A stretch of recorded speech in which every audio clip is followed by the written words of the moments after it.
5,700 in comparison to just the ones we see. Yeah, just the ones you see, which is in comparison to the gaming industry already very solid number. And if it's more, then it's even better because it's we always 15,000 per month. 15,000 per month. Nice. No.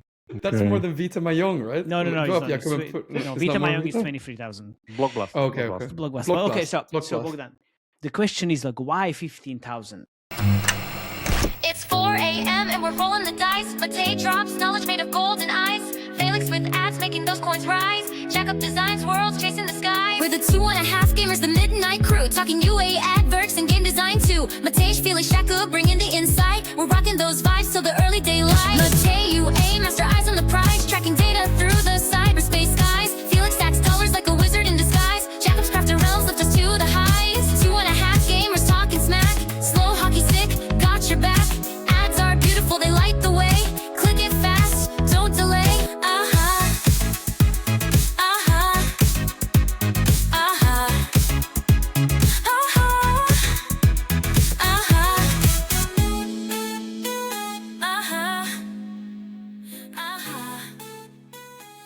We can do magic afterwards. Hello, everybody.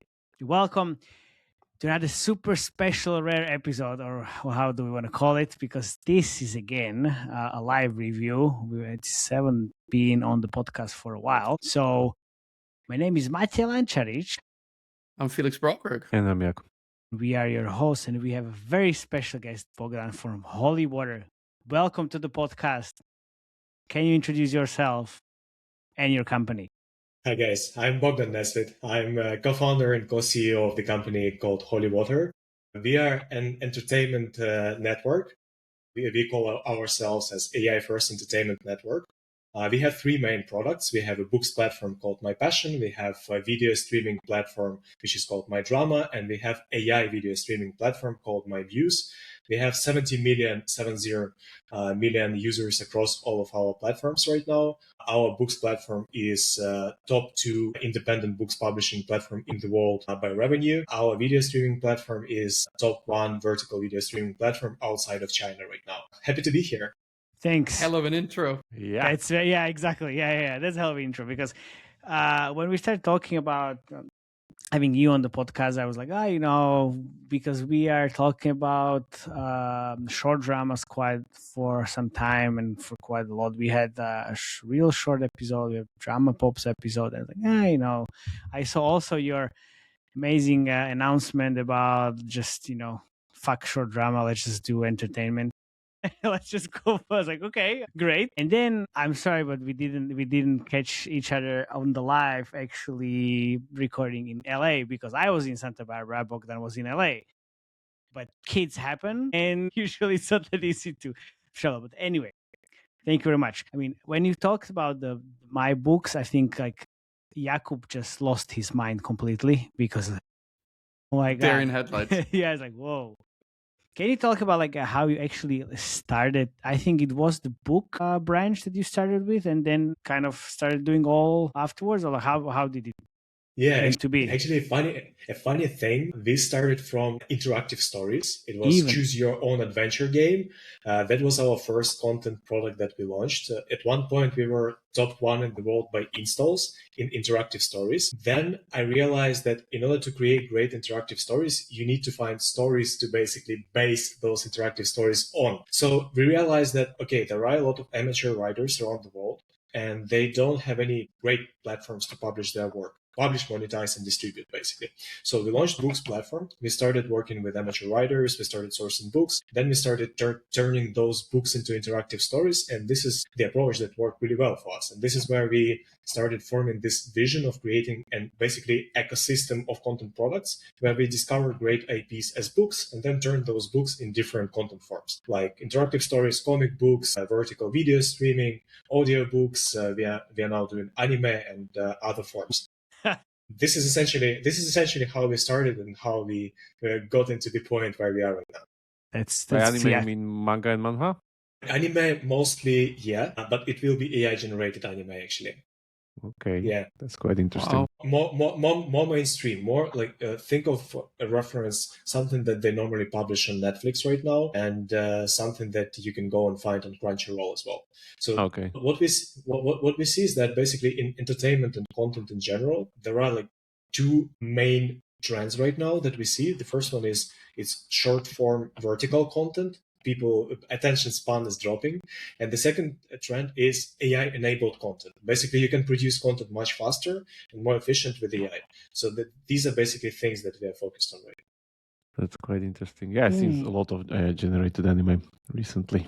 Okay, but we didn't know about the game first, because then what you're talking about feels like you were the first, and then everybody else copied basically what worked. What was the year? Yeah, what was the year, if you can tell? It was 2020 when we launched the game. 2020. Yeah. Okay. We need to put all the context into all the timelines, because then we have episodes, we have choices, and all of these, and then that's where actually all these games, and even what was the Maple Story game? Chapters. Yeah. I can go for the screen share in a second. Episodes choices were like first somewhere, then chapters, then ourselves. So and now we were not the first ones for sure. Wiping the floor with everybody. Love and Deep Space, even we actually got an interesting comment under the Love and Deep Space video that we should do a new episode about Love and Deep Space, because they have new content coming in December and then in January. They have a lot of content coming. Man. They're doing 35 million a month, and they're, as I said, wiping the floor. Chapters is the second biggest one currently. But I think like this is kind of a remnant of a shell of a category now, because all of these like episode choices and all these other things, like I think they're kind of like previous generation games basically. Love and Deep Space is the only one that's kind of the next generation one. There's like so much more different loops and different kind of designs and vectors that they went after. These guys literally, they have podcasts that you can listen to. I mean, the characters and stuff. So there's like another level. And then again, we have companies that have moved to short drama, which is Crazy Maple Story with the second game here, which is where we are, the chart that we'll be talking about today. That's the main chart. But again, this is, I think, very important piece of the puzzle, because it's same as the market leader here, which is originally a gaming company, not a short drama series, whatever, out of nowhere. They have like giant gaming portfolio, Chapters being just one of the games. And they also cross-platform, cross-transfer the traffic from the Real Short app into the Chapters game. Wait, Jakub, I just want to get Bogdan's take here. Like, when you see this chart on current distribution of the revenue in this genre, just talk us through. We see you coming here quite strongly and relatively quickly as well. Just talk us through this. Yeah, so essentially, this chart doesn't reflect the whole picture, because it doesn't grasp the majority of our revenue, which is outside of App Store and Google Play as well. So if you look at the real charts right now, so we are around top 5. There are super strong leaders in the niche, which are far away from everyone else. It's Real Short, Drama Box. It's Good Short, and I think it's either Drama Wave or Net Short. It's some one of them. So those guys are pretty insane. What distinguishes them from everyone else, first of all, is the amount of content. Basically, if you take Real Short, they release around 300 to 400 series per year. Just imagine, just think about this. One a day. One a day.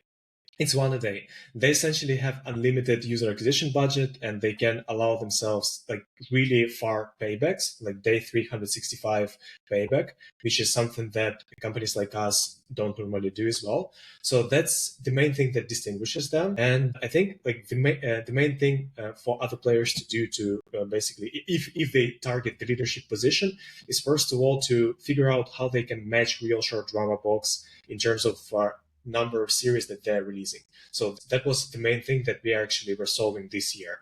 And I think we solved it. So next year, we're going to release almost the same amount of series that Real Short and Drama Box are releasing. So those guys are great. They're learning a lot from them. But I think if we just learn and basically just learn from them, we are going to be the guys who are constantly catching up, because they're going to be one step ahead all the time. So this is basically this notion. This is what got us thinking, okay, what can we do in order not to catch up, but basically skip a couple of steps forward? This is what led us to signing Fox agreement, basically, and going to Hollywood and trying to, sign all those big studios, their IP, and try to make this niche into mainstream. This is our goal right now. Okay, let's process this. So First of all, where is your majority of revenue happening? Is on web or? If you can tell. Yeah, on if you app. can tell. Yes, there are not too many options. So there are stores, and then there is web, and there is ads. So ads and web Yes, is okay. where majority of our revenue is. Awesome. Okay. And just before you ask your next one, just real short, how much money do you estimate they earn outside of the app stores as a percentage? Our estimate is around 15%. They don't make a lot on web, and the ads revenue is still small for the space. I think for them it might be around 10%. Yeah, 12 I calculated, but yes, something like that. Why do you think that My bad, guys. Yeah, no worries. it's not working for them really? Like if it's so small, I guess, because it's like I think it's not obvious. It's like gaming, right? Everyone in gaming used to do user acquisition directly to app, and I don't see a lot of companies challenging this assumption and basically starting to think, okay, what if we start doing user acquisition to web? Like getting subscriptions and purchases to web, or maybe just using web as a funnel to drive users to app. That is something, like you have to challenge status quo in order to start thinking like this. And not a lot of people actually challenge status quo, especially when they're already big players. We as the company, we started web a long time ago, because the first company that I launched with my co-founder, it was apps business. We launched a bunch of apps. We did also web funnels for those apps. They worked really well. So we started from the assumption, okay, what if we start web and app at the same time and see what works the best, and basically see if we can get incremental audience on top with web to app. And this is what got us into thinking about web. Did anyone say web revenue? Oh yeah. This episode is brought to you by FastSpring, the no-drama D2C partner that's been scaling with mobile publishers for over 20 years. They're fast-growing, profitable, and seriously reliable, which is more than you can say about most vendors in this space. Anyway, whether you're launching a new web store, replacing your current D2C step, or adding a backup plan, FastSpring is here for you. Visit fastspring.gg to set up your web store today.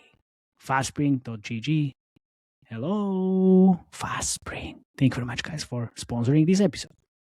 I'm so glad we're recording this podcast after the predictions that we did on Monday, because this is gonna I'm gonna just do victory lap afterwards. No, but jokes aside, I think Jakub, to your point, like they're already earning for the meal.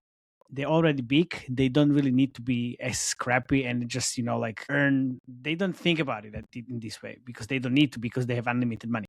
If you don't, and if you're small and you need to win somewhere, then these are like the different loopholes you're trying to find. And that's my assumption, at least. Yeah. At the same time, it's not as simple as it sounds, because stores are really good at giving you infrastructure for payments. And once you start doing web payments, you have to build infrastructure as well. You have to think about a lot of different things that you are not normally thinking about when you are just monetizing via app.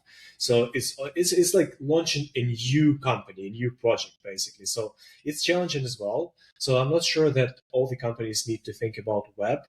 But this is something that can be an incremental revenue, as well as ads revenue as well. I think ads revenue is going to be huge for especially vertical media series niche, because in order to go mainstream, you have to expand your audience essentially. And how do you expand your audience? You either lower the prices, or you go with ads monetization, or you go into new genres. So I think like those things we'll see in the next year. All right, Bogdan. So one of the things when we reviewed Real Short, I want to come back to like what Bogdan said. Wait a minute. Because there's like millions of revenue afterwards.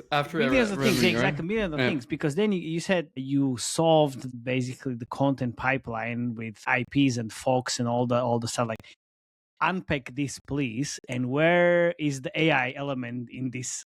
Because I'm definitely waiting for an AI element in this one, alongside the IP as well. Sure. AI element is huge here.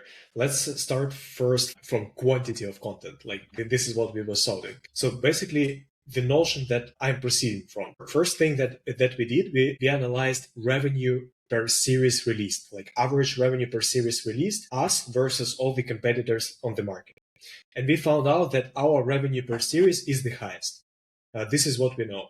Then our next assumption was, okay, what if we increase the number of series released to the level of our competitors? This means that we are going to be able to catch up with them in terms of the revenue. So the logic was simple. But in order to catch up with them in terms of the number of series, we need to produce like 200 to 400 series. Each series costs around 150K, from 150 to 200. You can do the math. Basically, it's an investment of it's an investment of 40 million.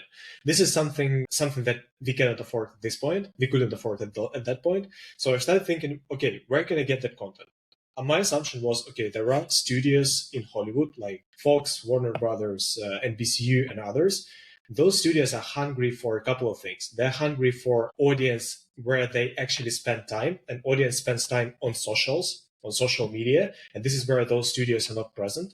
They're hungry for data, so they want users' insights. They want to see how users interact with the content, and they're also hungry to decrease the costs of, basically increase the chances that they produce a hit. One of the biggest crises in Hollywood right now is that the movies that they produce, the economics doesn't work right now. So that's basically, why we have rerun videos, of every single IP on Earth, basically, all the time. Exactly, yeah. Basically, what I thought is that vertical video series could be a perfect IP incubation for Hollywood. Perfect IP incubation for Hollywood. So this is what got me into Hollywood. Like the first thing that we did after we launched my drama, we went to Hollywood and started talking to all the studios. We found out that Fox were the most innovative studio, like they were the fastest. So we signed the deal with them for 200 series that they're producing for us. We are sharing data and insights with them. They're producing using their capacities, using their talent, IPs, and everything else. The bigger picture here is that together with Fox, we basically created this trusted platform on the market right now for other studios to come in and start producing with us, giving us their IPs, produce with us, learn with us, and basically we are going to be sharing data with them. So this is what basically, if you take this year, the main thing that we did was switching from studio model, where we produce most of our content, to platform model, where we just work on our platform, improve retention, recommendation system, data insights, but we have studios producing for us. So that's how we solve the amount of content. In terms of AI, I can pause here. We can talk about this, or I can go straight into it. Are you becoming like a small Netflix at this point with all the data and everything, the insights for the users? That's the point, because the opportunity that we see is essentially to build a mobile-first Netflix. We don't see that any video streaming platforms are focused on mobile too much, and like turning your screen around to stream a movie, it's not focusing on mobile. Yeah, so we see this opportunity right now, and we're building it step by step. Yes. Yeah, we'll be talking about this all the time. That Netflix basically screw up their whole gaming strategy. Whatever should be thrown out of the window. They should be doing this already like 5 years ago, like talk. There's still like even this whole acquisition of whatever. So do the studios pay you to produce? Yeah, that's my question here, because now it sounds to me they produce for us. They produce for us, and we share profits with them. Yeah, that's okay. Because now it sounds a little bit like Roblox to me instead of Netflix, to be honest, where you kind of provide the space and they occupy the space and you share the spoils. Yeah, do I get that right?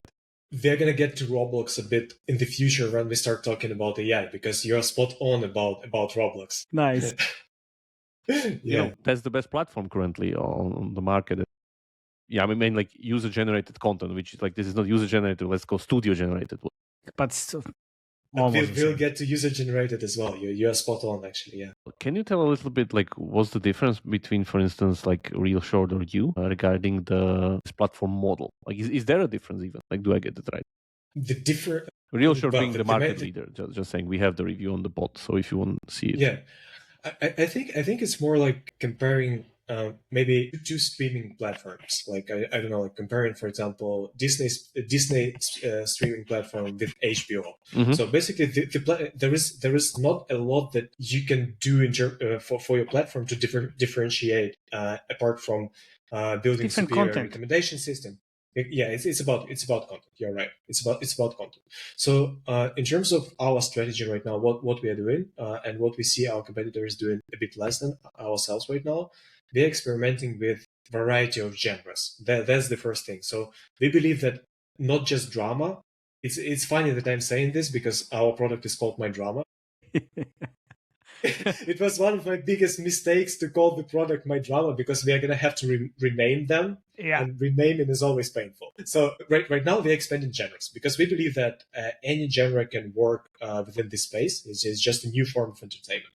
That's the first thing. Another thing, we are going hard on AI. We have a different platform which you're not reviewing right now. It's called My Muse. My Muse is the platform with 100% AI generated shows.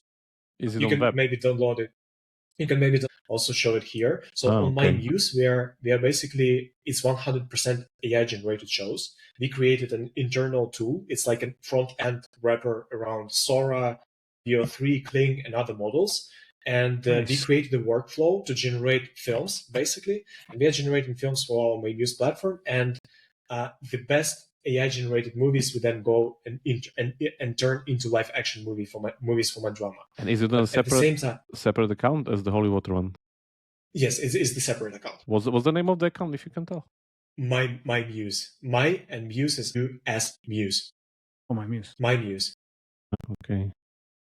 And this platform is the fastest growing product of ourselves. We are essentially disrupting ourselves. We are disrupting our own model because we believe that most of the vertical video shows in the future will be AI generated. Like the quality is already insane. And getting back to your point, Jakub, about Roblox. So the internal tool that we are building for AI generating movies is already quite superior. Like it's already quite great. Like I can go and generate movies there. And at some point it's going to be ready for us to make it public, to anyone so that anyone can go to the product and generate their own movie. So it's like a similar deal that Disney just did with the Sora guys. They licensed their 200 characters for ChatGPT and said like, okay, you can use the user-generated content on Disney Plus later. Yeah. If we think we can. Right. And it's already a tool where you can generate movies, but the tool is not the main thing. There are a lot of tools on the market. The main thing is distribution platform. If you generate a great series as a user, you can distribute that video series on our My Muse platform, and you're going to be getting revenues to share from My Muse. So essentially, that's the grand vision that we're building towards right now. And that's the Roblox that because I'm like following few AI video channels that are just like, again, like few 5 minutes, 6 minutes kind of movies, and mostly because of the technical specificalities, like how do guys do that and like show off tutorials of stuff like that. But I still don't think like we have like a very kind of coherent kind of content made by AI yet. It's mostly like these kind of like random things, like nice show offs, but not yet like something that. But it could definitely work later. Let's watch one of the shows. It already looks amazing. Actually, the shows, some of them perform the same as My Drama shows in terms of retention, in terms of monetization, and a lot of other things. I think a lot of people right now actually underestimate how powerful AI can be if you build great workflow, if you combine it with creativity as well. Great creative workflow. What's the account called? It's My Muse, but what's the developer account? Do I get that right? Zarelli? Okay. Yeah. Okay. This is always the biggest issue. People have 7,000 different accounts, and you have no idea like where to. Because I was speaking with or dealing with. Yeah. Kind of. No. This is great. Yeah. This one, yeah. But this is bigger on web than on mobile, right? Or yeah, you're right. Yeah. Okay. Cool. Yeah, because we couldn't find it on Sensor Tower. No, we can't find it by this. It is your it's very small amazing typical funnel. One. There you go. This is all you need. Please Which kind of story? Werewolf. Yes. We love werewolves. Yeah, Thrillers. Yes. No. Yes. Oh, Billionaire CEO, yes. of course. Yeah. I know. There we go. This is amazing. It looks very nice. How long did it take for you to build this My Muse kind of app? The app? Forced mates. Yeah. Super quick. A couple of weeks. Yeah. And it even runs on the emulator, not like the other one. That's great. There you go. Wow. Yeah. We should be covering this more often. Yeah. So this is the By the way, just the question on like maybe again, if you can tell, if you don't know, do you use open source AI stuff? When you say open source, what do you mean? Like open source models that are generated locally on your GPU, not just like third-party tools to make. Yeah. We use open source models. Yeah. There's my victory lap prediction. I can already see like some of the things here. I'm just spending too much stuff on Civita AI. If you know the site, like the open source community for AI, and there's so much stuff that these guys are kind of pushing out, and it's all community driven. So in my opinion, open source models will be superior to the normal video generation models eventually, because they will just be so much more additions to them that they will just work better. And of course, so I mean, if there. like we have this AI creative trends episode where Felix has no idea like what is AI and what is not. And Felix, I'm pretty sure you wouldn't even say this is AI, right? Oh yeah, this is AI. You can see it like her This is face. You AI. can see AI. We can But probably in a year I won't notice, right? Like so, yeah. So Bogdan, do you get these? It doesn't matter, guys, if you can see. What Yeah, matters is again, we are the ones that deal with every day. if my mom can see. I have the thing called mom test. Yes. I shows to my mom and ask her whether she knows it's AI or not. She can't tell. She can't tell. I was trying to get there because we know, and of course, like from the gaming industry and the app industry, like people notice, but normal human being can't Her, tell. for instance, she looks much better. I guess a different model or something. Can't tell really. I notice here in the AI generated, right? The hook comes a bit later and there's no chapters. What's the thinking here? The thinking basically, we run a couple of A/B tests where we have like a seamless flow where you basically don't switch episodes so that it's visible to users, versus the flow where you actually have to tap on the episodes to switch them. This flow works better for us, so we decided to roll it out. Okay, and do I get it right that currently the app is on mobile in kind of a soft launch state, or somehow? But the platform is already a couple of million ARR. In terms of revenue, so it's growing fast. It's past soft launch. It's past soft launch. Yeah. Okay. But because I'm just like mainly on web. Yeah. Because like I'm just to kind of briefly show this. I'm just like looking a little bit on the sensor towers. That's I mobile. know. Jakub, it's just like welcome to the real world where I know. Just like keeping so with the people much watching money. this who will then go on sensor tower and say like what they're talking about, and like we need to say this. Right. Yeah, but that's right. If people gonna say this after Bogdan mentioned they're making way more money on web and seeing this, then and even after that, if they say it's dead, then leave just this podcast anyway. Yeah, I know. Just like making sure that we close in the like loose ends here, that like it's the right one. Just to make sure, guys, I didn't say we are making more money on web. I said it's either web or ads. Yes. It's either web or ads. So it's between ads and web. Yes, So we're there. Fair enough. Let me maybe Just the whole get to picture. Yeah, let's see. the Anyway, menu. so people don't really bombard you with feedback like, "Oh my God, this is AI. You are ruining people's lives and stealing jobs because you're using AI." Okay. We actually ask people to provide feedback after each video series to see whether they liked it or not. And like 95% of feedback say like 4+ stars, and people are loving it. Nice. People mostly love stories. I don't see right now that people care too much whether it's AI or not. People love stories. Mm-hmm. And do I get it right that because it's AI, you can afford a lot of these like fantasy-like movies, which would not be possible basically on like a real Hollywood production? Because again, that's the point. So the opportunity here is that you can produce something that is going to be expensive and it looks like Game of Thrones. Yeah. I don't know. Yeah, probably a coincidence. Of course, nice. Like this is such a great evolution if you think about it, from books to short dramas and to like basically AI generated stories. Yeah, I think like this is one of the problems that I always had with this category, that you can only produce like all within this kind of a template of this like low cost drama. It's all like office space and like house or whatever, and like all these like environments that like normal actors can kind of let you do, because that's like the that's the barrier of reality that we're facing. Otherwise, giant production budget, CGI, the cost skyrockets. But with AI, this problem is solved. and like immediately. Yeah, I mean, yeah, but you just had to wait until the AI looks like this, and not like spaghetti Will Smith from 2022, right? Yeah, so I mean, that's a difference. But like it takes like 1 or 2 years, and then we're there. Like it's not that hard. And it's also like again, I think this will also be like a skill issue. Look, there will be a lot of people being able to generate AI shows, and there will be very few people able to only generate cutting edge AI shows. Because again, it's like AI is also, it has its own skill ceiling. Not everybody will be the master of it. Exactly. There is so much skill, process, and testing goes into this, so that it's clear to everyone who is watching. It's not something that we generate by pressing a couple of buttons. This is not like one prompt or whatever. There are like real creative producers and directors involved. They're just doing it much faster with the tools that we have internally right now. So essentially, what we believe in is that we are approaching this infinite content era in the future. Like the content will be so abundant, and everyone is going to be a creator. Basically, you can create a movie from your room instead of just going to Hollywood and investing tens of millions of dollars. And what will matter is essentially like two things that we think.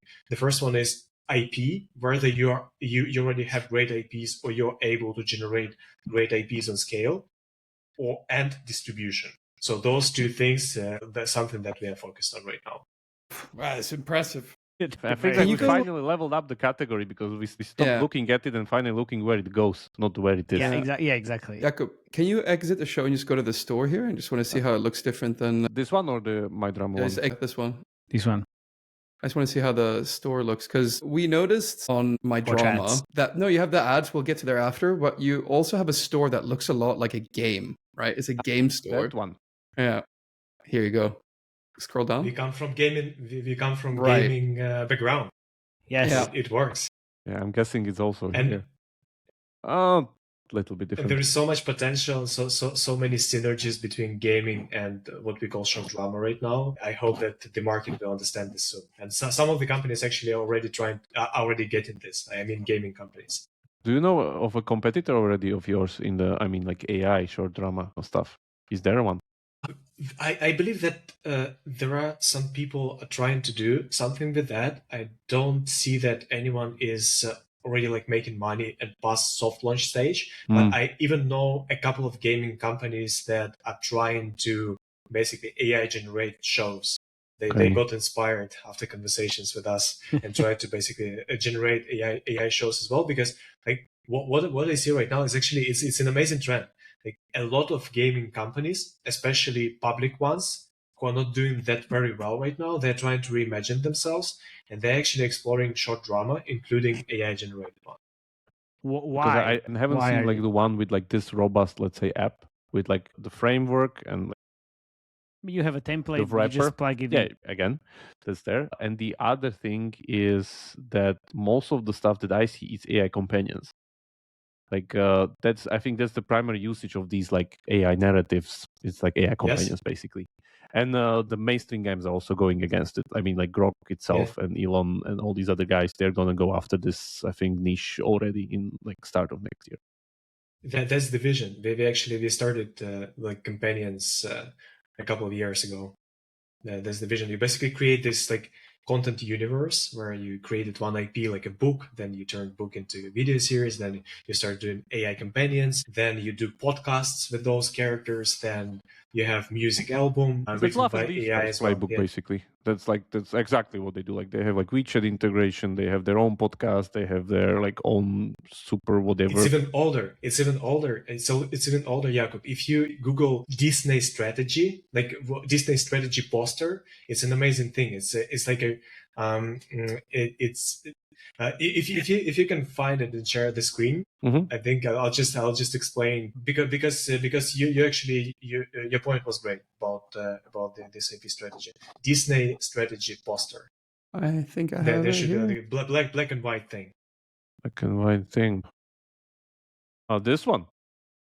Yes, that's the genius of Walter Disney. If you can enlarge it, basically, this is what Walt Disney drew on a train somewhere in the 1950s, something, I think. This is basically the whole strategy. You can see like in the center of everything, there is IP creation, like you create a movie, then it shows how you use different assets from that movie, like music, for example. Then you create a comic book out of a movie. Then you create like a park experience, like offline experience. So basically, his genius was about like creating IP and repurposing that IP in different forms and distributing it in different forms.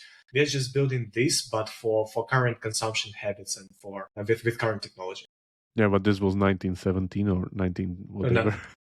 We're like 100 years ago. It was long ago. Yeah, that's the genius. It's nothing new. We're just building it with new technology and with the new distribution platforms. Yeah, that's a really nice example. Thanks for pointing out.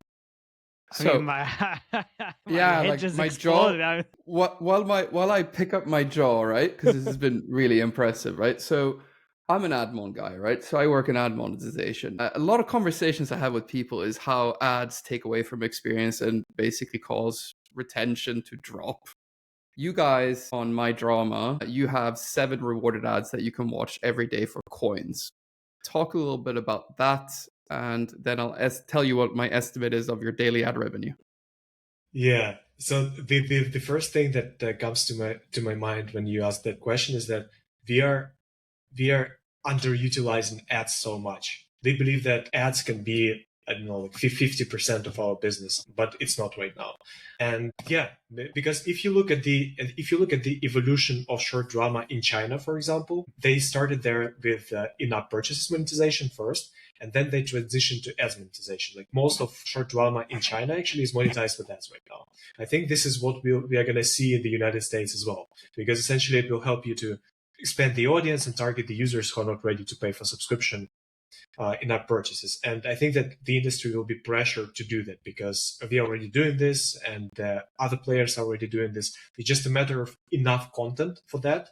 And it's just a matter of smart optimization with ads. So that would be my thought, that we are definitely underutilizing the potential as that we have.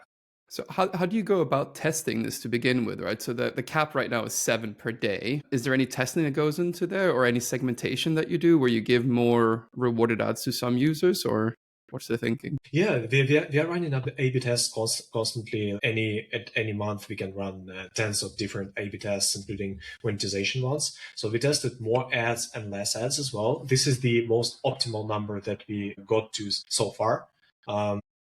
Okay. So I estimate right now that basically the daily ad revenue of My Drama is about 23 to 33K a day. Is that about right? Which is about 16 or 17% of the Sensor Tower revenue.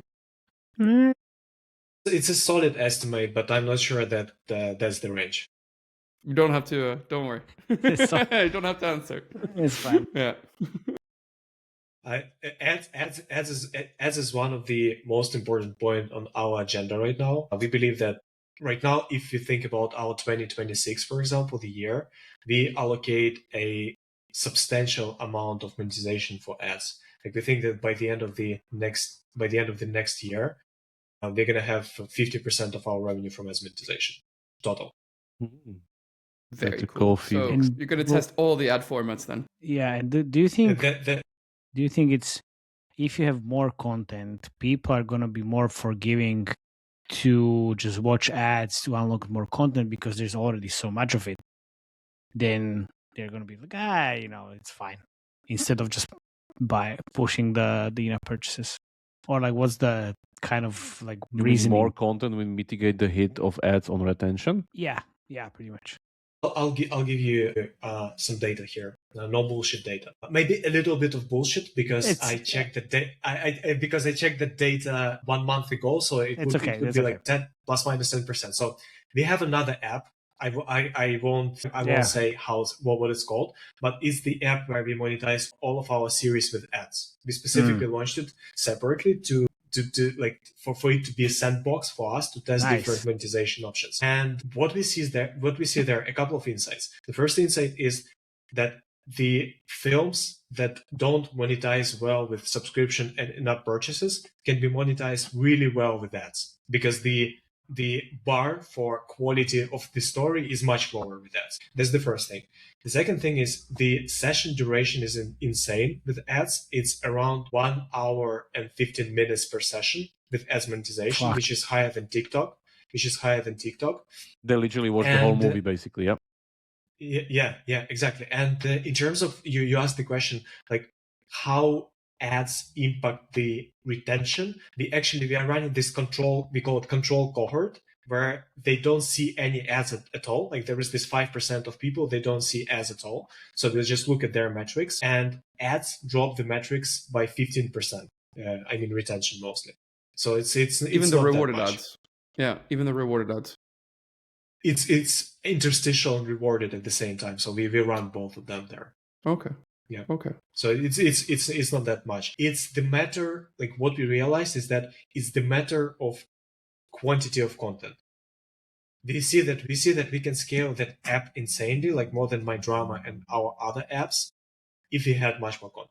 That's the And main by thing. content, you mean people run out of stuff they see, or they don't find enough stuff that's for them. So you need more to kind of capture big audience. Very good point. That's a very good point. So there is this cohort, around 30% of users. They open all the series that we have, but they don't find the content that they want to see. For example, there is the cohort of users, they want to see young adult shows. We have like 6 of them. They watch all of them, then they go and they don't find any others. Or there is a cohort who wants to watch fantasy shows. We don't have enough shows in this category to basically recommend them. Yeah, so I understand. Just to finish up on the ad stuff, so one of the big differences in the store and My Drama and Real Short is that they also try to reward users in an offer wall style thing where they send users to play their own games. Have you guys considered doing anything like that, or an offer wall in general to also monetize users? Yes, we are considering this right now, especially given that we have a lot of products that are complementary to each other. So you're going to see experiments in the future. In terms of the point that we don't have enough content, Jakub, you asked about that. So that's one of the reasons that I really believe that combining short drama and games can be super powerful, because one of the main challenges for short drama is that users consume content really fast. So the consumption of content is super fast. And the retention, if you compare it to gaming, for example, the retention is much lower. So at the same time, CPI is quite low, and engagement is amazing. So if you think about this, and for example, if you combine short drama with some high retention gaming mechanics, and you try to space out consumption in time so that you play the game sometime, then you go watch series, I think it's going to be a powerful mix. And someone who's going to figure this out first will scale a lot. So you basically want to have Love and Displays plus the short drama of them together in one app. That would be a good comparison, yeah. Or I don't know, like think of, I will be saying random stuff because we haven't done deep research, but think of, I don't know, like some board game and short drama, or merge game and short drama. For example, I was a speaker at this event. It was organized by Meta. It's called like short drama event, and there was a speaker from Sensor Tower, and he was showing their latest research on the intersection of gaming audience and short drama audience. And there was a really interesting slide from the research. I don't know whether you've guys seen it. Maybe you've seen it, so I won't be saying anything new to you. But the interesting thing that I found there is that users of short drama over-index in terms of the usage time within different cohorts of games. And the first game was Social Casino. I think it's like they're like 400. They spend 400% more time than users who don't watch short drama. There was puzzle games, there was like merge games, and at the same time, what Sensor Tower found is that short drama is actually stealing engagement from games right now. So basically, there is this like really logical thesis right now of exploring some kind of combination here. So that's why you mentioned. That's why you mentioned the public companies with. The gaming public companies are exploring this because the engagement is quite high on the short dramas, and then if you combine it with your games and your portfolio and suddenly you add the short drama app, then you kind of steal basically the users, and these users are high engagement, and then you just send it back to your games basically as a funnel. So if CPI is low for short drama, keep it there, entertain, and then send it back to your games. It's basically missing the metagame layer, man. Like if you imagine that, for instance, like if you go to the AI app, because this is also one of the problems of like Love and Deep Space, they have like so much content that they need to create for all those guys that they're running in the gacha. and it's recycling itself because like they run on this like concept of memories. They cannot add like so many characters all the time. It's just like adding memories of those characters, which are the new characters, whatever. And again, by AI, you can create all of these things, and the mini games and the loops they're running is basically like lineage of their memories and like decision trees and all these other things, which are kind of very easy to do actually. Like the only biggest block there is the content itself. You need to animate it, create it, voiceover, which AI can help with a lot.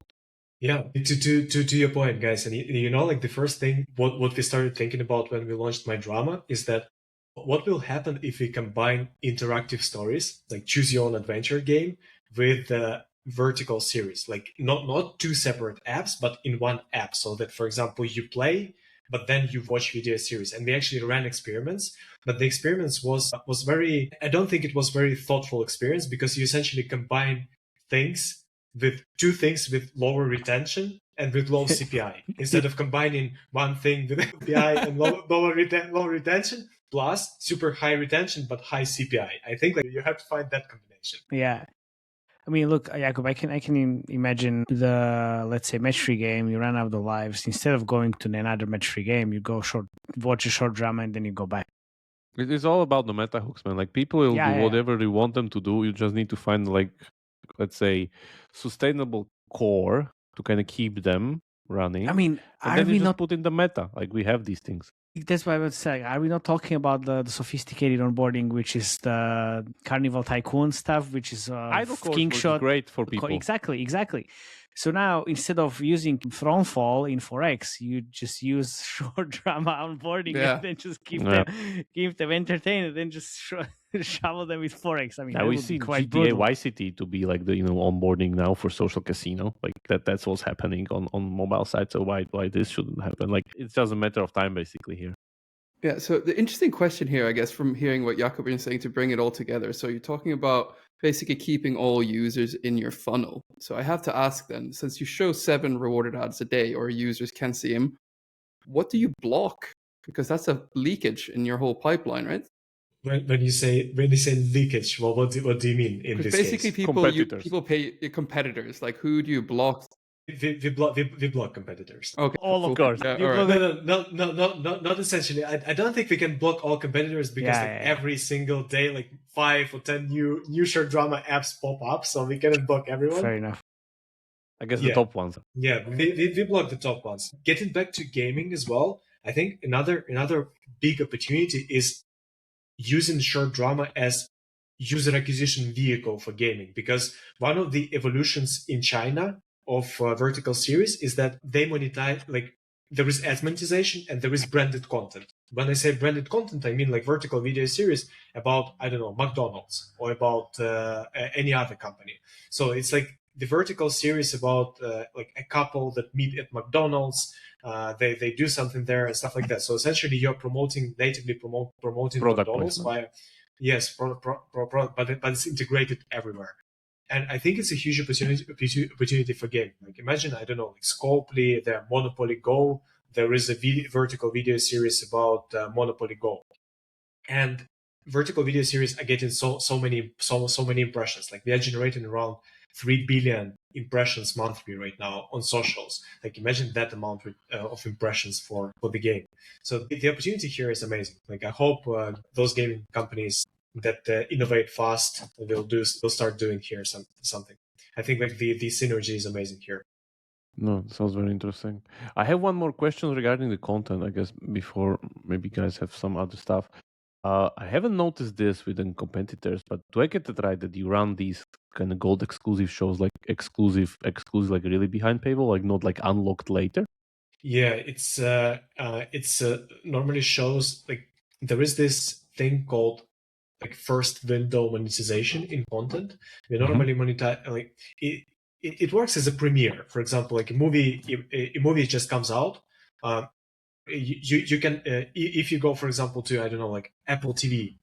If there is a new movie just comes out, you can buy it with a separate app purchase, or you can go to like cinema and watch it. You need to buy the separate app purchase. Yeah. But then later you can watch it with subscription. So it's about the same. Okay. We monetize this as first window. Okay. You want to watch it Like, now, or you wait 3 months and then you watch it for free. Yeah. yeah, of course. Like I think RealShot doesn't have this. Like if I understand, they have maybe some kind of like before release or something. I don't know. Haven't opened the app for a long time, so can really tell. But yeah, it's quite interesting here. I think, especially if you can, as you said, if you have very high quality content, I guess this drives conversions. This, I love it. Yeah. I love it because all of these basically shows you can use as a UA videos, and you are definitely using them. So it's like it's amazing. You do like two stones in one. I love it. Let's check creative velocity before. I mean, Yeah. you can go there, and I was very very positively surprised because Really, they're paying attention. This is our new metric that we Wow. judge everyone. How many creatives that you have in the last 30 days. 5,700. How many does it? This is pretty How many days? How many Last- days? Last 30 days. 30 days. creatives basically. This is not even It's so close. far. It's so far away from truth. Yeah. I think the challenge with Sensor Tower is that it doesn't track creatives that direct users to web, and I don't mean web Exactly. web as they like it's web Well- funnel, but web as web. Web to app. No, I mean, it's there. You can click, and then you see the landing page, but it's not natively towards like the app. So that's always preferred. So I know, like, if we go to, let's say, Facebook or TikTok gallery, like this is gonna be just never ending. Yeah. But even if this is true, I mean, if it's more. So 5,700 in comparison to like Just the ones we see. just the ones you see, which is in comparison to the gaming industry already very solid number. And if it's more, then it's even better because It's we always 15,000 per month. 15,000 per month. nice. No. That's Okay. more than Vita Mayong, right? No, Go it's up, not. Jakob, It's and put- no, it's Vita not more- Mayong is 23,000. Blockbuster. Okay, Blockbuster. okay. Blockbuster. Blockbuster. Okay, so Blockbuster. Bogdan, the question is like, why 15,000? Because I have my assumptions, and we talk about it, but we need to hear it from the Somebody company that actually runs it. Yes. Yeah. Yeah, there are a lot. I'm sure that, and you're talking about this a lot, and I'm happy that someone in the industry is talking about this. That there is a huge change on Meta right now, which is going on, called Andromeda. Andromeda is getting to everyone. This is the new algorithm for Meta to basically test creatives and define which creatives are gonna work. So basically, the main update the main thing about this update is that Meta doesn't like similar creatives right now. So if like before, the strategy was to basically maximize the number of small iterations, because you create one creative, it works really well. You create thousands of iterations, you launch them, and they work as well. Right now, Meta likes diversity. That's the main thing. So basically, they don't give a lot of impressions to similar creatives. That is one change. So one of the main reasons that we are running so many creatives right now is that we are testing different hypotheses in terms of creative style, in terms of creative length, in terms of and a lot of other things. We are testing a lot of diversity. But the main reason why there are so many creatives is because we are promoting, like, each show for us is like an asset. Each show is like a game. Exactly. Think of each show as a game. And we create a lot of creatives to promote each show. So that's the main reason why you see so many creatives, and the main reason why we have to run so many creatives. And that's a big barrier to entry in the niche, by the way, because imagine how many motion designers you have to hire to build this. If you created this with motion designers, we would need, I think, around 400 motion designers right now.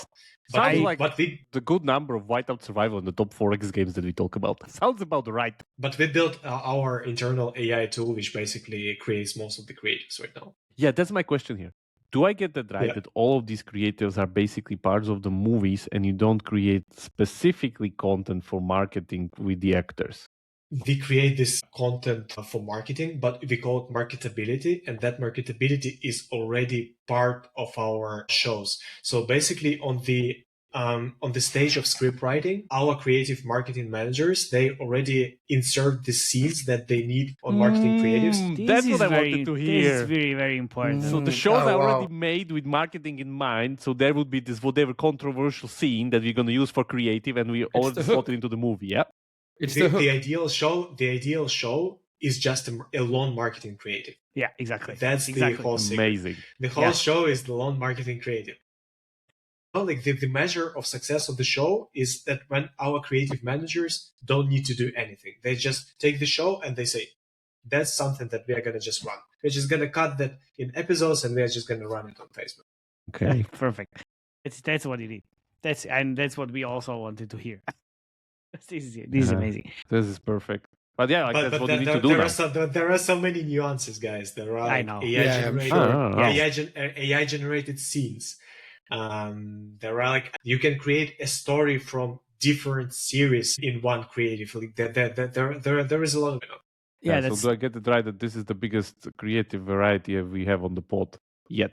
Yeah, most probably. Most probably, yes. But how many employees are you guys? 200. 200. Okay. I love it. No, because we usually, when we talk to companies, gaming companies, and they're like, oh my God, we are 30 people team, and they're making like 5 million a month, and they have like 7 creatives. It's like, guys, that's not enough. Yeah, but we're a small team. Who the fuck cares? Like, just use your brain. That's it.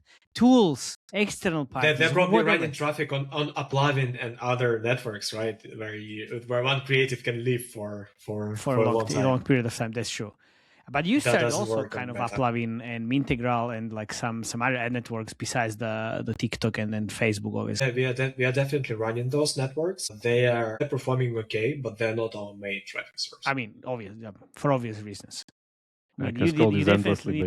Definitely need to work with more playables, and then you will be fine on SDK. They said I couldn't make ads without the dev team. They said I wouldn't understand the tech. Guess what?